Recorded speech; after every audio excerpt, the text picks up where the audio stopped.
शुक्लांबरधरं विष्णुं शशिवर्णं चतुर्भुजं प्रसन्नवदनं ध्यायेत् सर्वविघ्नोपशान्तये.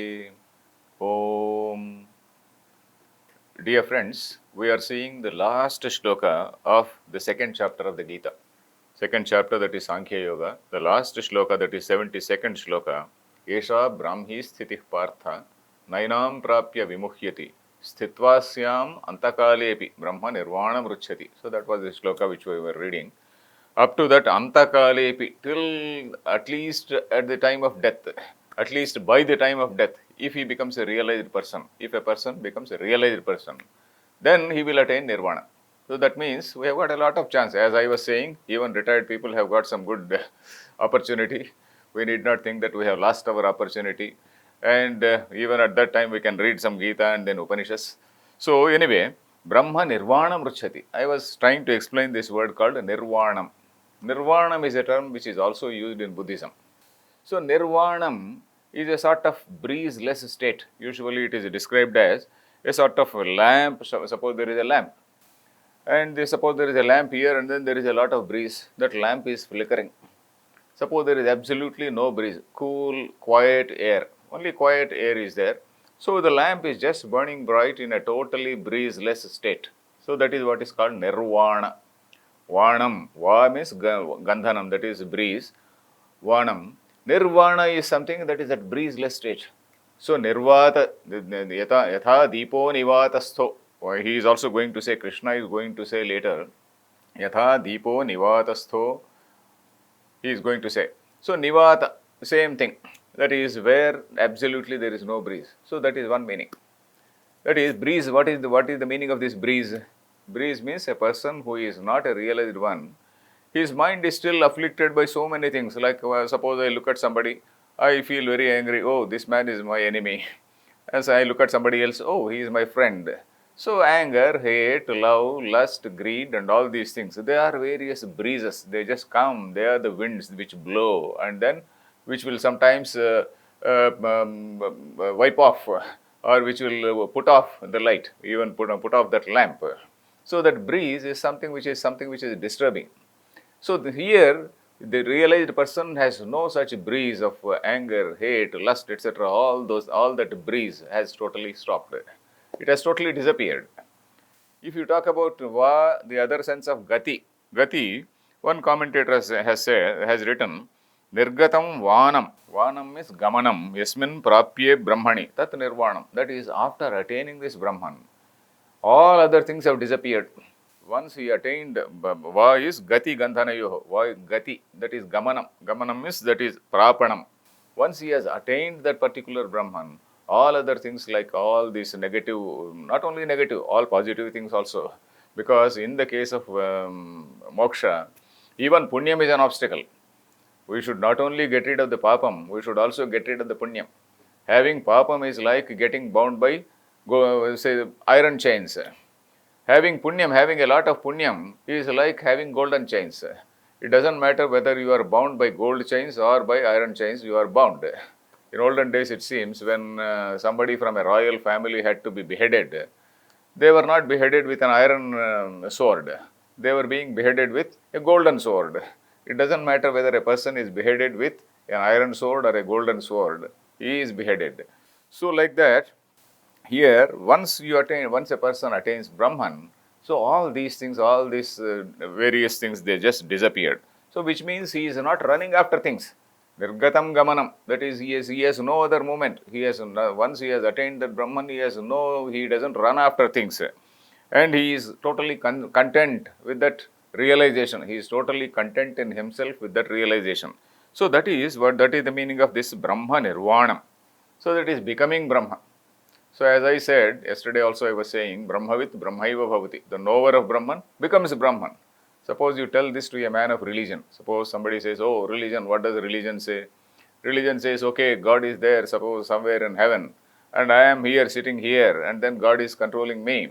Of course, we also accept it. We in our system also, we accept it tentatively as a lower level of reality. But at the absolute level of reality, that only one Brahman is there, in which we all this God, etc., we have tentatively formulated, we have tentatively hypothesized or postulated. So this God sitting in heaven, etc., he has told like this, and I have to obey his orders. So this is something. And if I say that I am the supreme reality, it may become a blasphemy also. It may be a blasphemy. If in some other society, if I say yes, I am Brahman, Aham Brahmasmi, it may be a very, very blasphemical statement. It is possible. But here, it is totally different. We are talking in a philosophical sense. In the Indian culture, what we see is, we are not talking about religion. When we are reading Gita, we are not reading about religion. We are making a philosophical analysis, a philosophical understanding of what is that reality. So, philosophical understanding is, there is only one reality that is supremely existing consciousness, which is manifesting as the whole universe. So, that is what is that reality. So, and such a man, such a person who realizes that Brahmajnanena Brahmana, suppose there is a word called Brahmana. Brahmana does not refer to a person. Brahmana refers to that realized person. Only on realization a person can be called a Brahmana. Only by sheer nomenclature it is going on. Okay, he is a Brahmin, he is a Kshatriya, etc., etc. But the real meaning of Brahmana is Brahmajnanena Brahmana. Janmana Jayate Shudraha. Every human being, when he is born, whether he is born in a Brahmin family or some other family, Janmana Jayate Shudraha. By birth, he is only born as a Shudra. Karmana Jayate Dvijaha. By undergoing that ceremony called, what is called Janyus, Yajnopavitam, etc., etc., Upanayanam, etc., he becomes a Dvija. Karmana Jayate. Karma, it is a karma, it is a sort of rite of passage. In English, in sociology, they call it rite of passage. So then by that, he becomes a Dvija. Then Veda Pathena Viprasyat, and he studies all the scriptures and whatnot, all those things. When he studies, then he becomes a Vipra. But still he is not a Brahmana. He becomes a Brahmana, Brahmajnanena Brahmana. So that is what, that is that is one very famous shloka which is told in our Smritis. So such people, Brahma Nirvanam Ruchyati. And we may doubt whether do we have such people. Yes, we have so many people in our society. We had so many people, countless number of people we had. For example, very recently, people like Ramana Maharshi. Ramana Maharshi was not known to anybody. Ramana Maharshi was simply there, sitting in the Arunachala, and he was just there. And he was discovered by a great scholar called Kavyakanta Ganapati Muni. Kavyakanta Ganapati Muni, he discovered and then he brought him to light. That is, brought him to light means, he told the whole world that there is a great sage here. So similarly, there is another person called Nisargadatta Maharaj.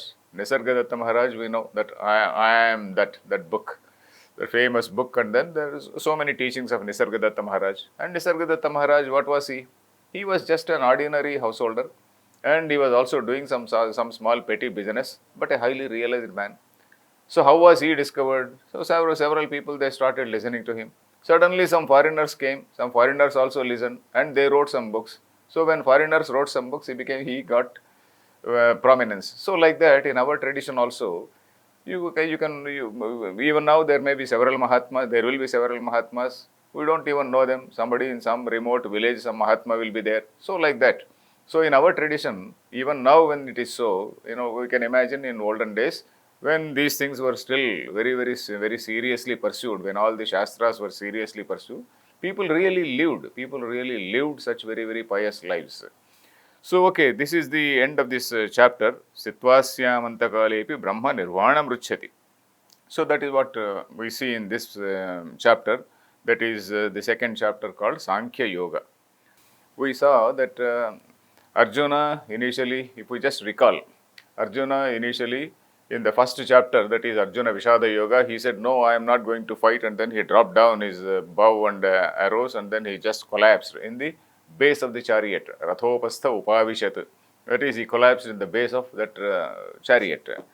Then in the second chapter, somehow he had some sort of rethinking.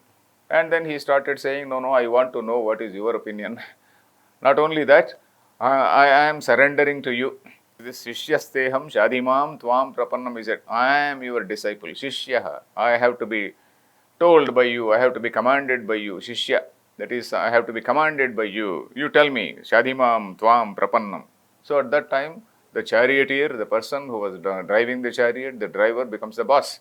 The charioteer becomes the teacher. So that is why we say that even that famous prayer, Prapanna Parijataya, when Arjuna said, Shadhimam Tvam Prapannam, I have surrendered to you. So Prapanna Parijataya, for those who surrender, he is like a Parijata. He is like that wish fulfilling tree. Krishna is like that wish fulfilling tree. What is that Parijata tree? Parijata tree is that legendary tree which is supposed to be there in Indra's garden, and which is that wish fulfilling tree. Prapanna Parijataya Totra Vetraika Panaye. He is having reins in one hand and also Totram, that goad in another hand, and also Jnana Mudraya Krishnaya.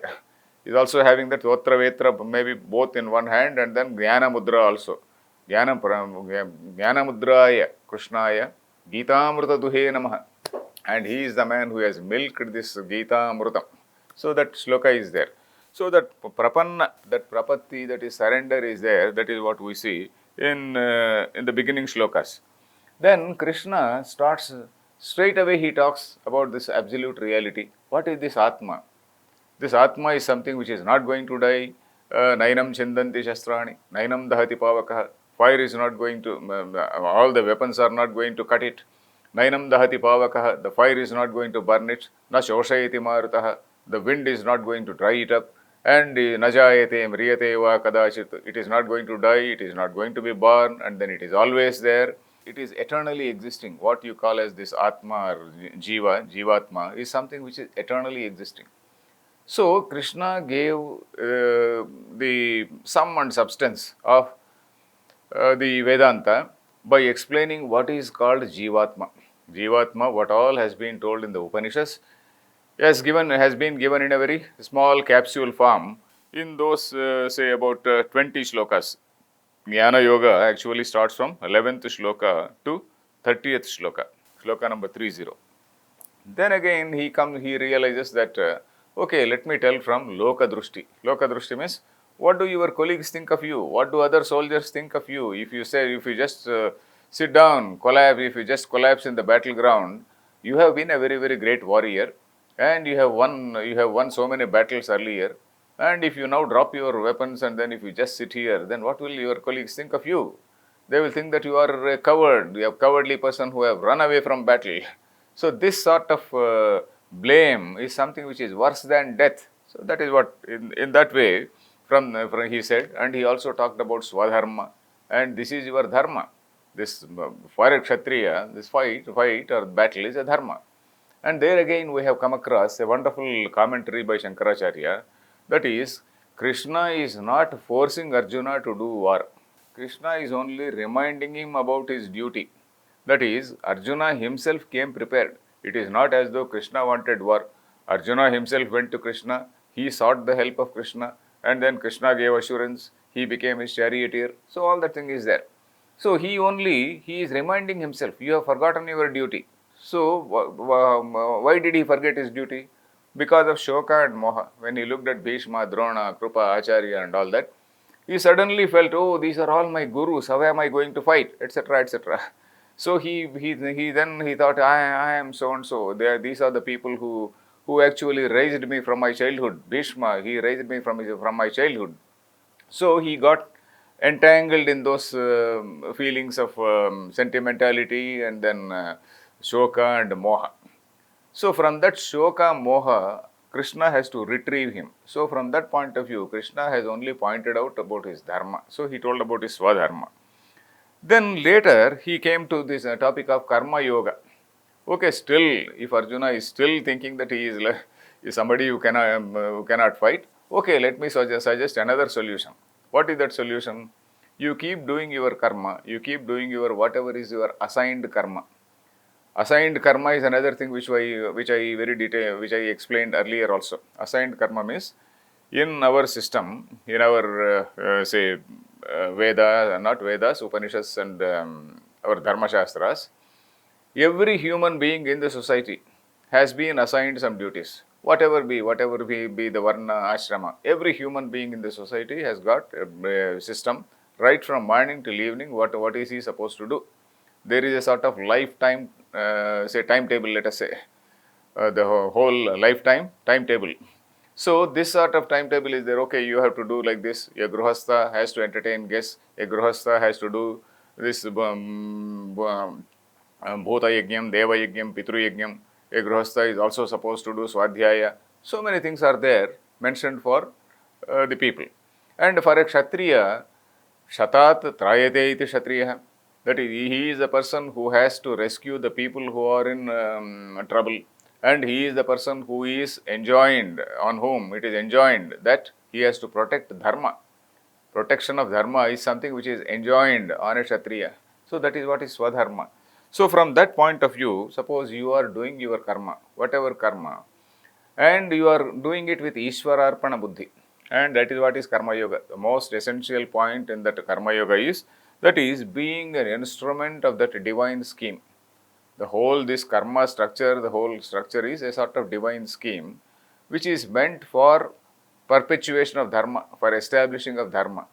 So in that process, you put yourself in the shoes of the divine, you put yourself in the shoes of that cosmic being, and then you do that job, and you do not expect the fruit of that action. And when you do not expect the fruit of that action, and when you are acting as an instrument of the Lord, then that karma phala is not going to come. So this is another way he first explains. Initially he tells by giving an account of what is Jivatma. Jivatma is something which is eternal, it is not something which is going to die, etc. at a philosophical level. Again he told at a social level, what do your neighbors, what do your colleagues think of you? He is suggesting another option.